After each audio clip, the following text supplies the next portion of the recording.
I am really concerned about the conduct of the voting process in New York State. And I hope that that process will change in the future. And I'm not alone about my concerns. The comptroller of the city of New York talked today about voter irregularities and about chaos at the polling places, as did the mayor of the city of New York, Mayor de Blasio. Bernie Sanders had a built-in excuse if he were to lose in New York, and it was right there in the first few seconds of his acolytes bemoaning the loss to Hillary Clinton and likely end of his presidential hopes. The fact he's not a true Democrat, and most of the people who follow him are in the same boat. Only the registered could vote in the Big Apple primary. Add to this Donald Trump's whining about alleged but completely unprovable vote rigging. It leads us down a fantasy road of future primaries that could be closer to reality than anybody might believe. This and more. Welcome back the veteran presidential historian, New York Times bestselling author, whose latest book is Last Act, The Final Years and Emerging Legacy of Ronald Reagan, Craig Shirley. All right, Craig, let's dive right in here. I have in my hot little hands here a report from the Brennan Center for Justice at the New York University Law School, and I quote, "America's electoral system is ramshackle, rife with error, prone to partisan manipulation. As the leading democracy of the world, our voting system should be free, fair, and accessible to all eligible Americans. It is the government's responsibility to make sure the system works efficiently for those who exercise this responsibility." Then I go to the Electoral Integrity Project, founded in 2012. Out of 23 countries around the world, America's 23rd when it comes to actually being able to get the voting right. Why are we so dysfunctional? And I would like to know the politics of the people behind these reports.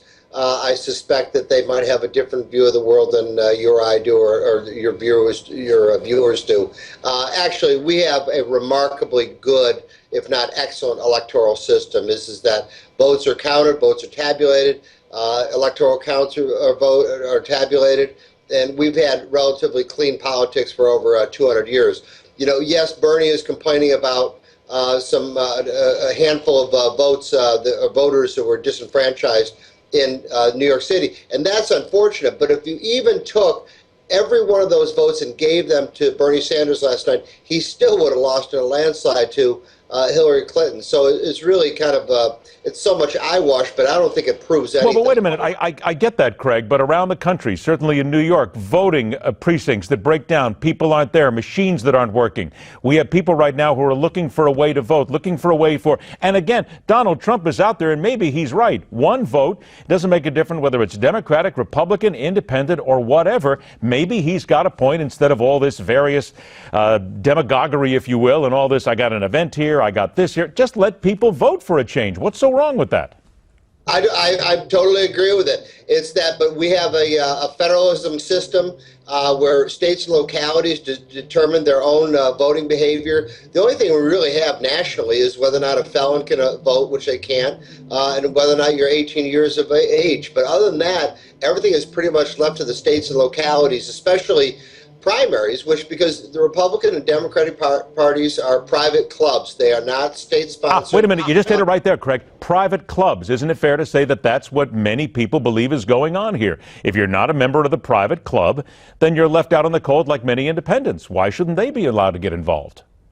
Well, I mean, independents do get involved in some state primaries. They can cross over. In fact, Democrats can cross over and vote in Republican primaries and vice versa in some state primaries. But some, not all.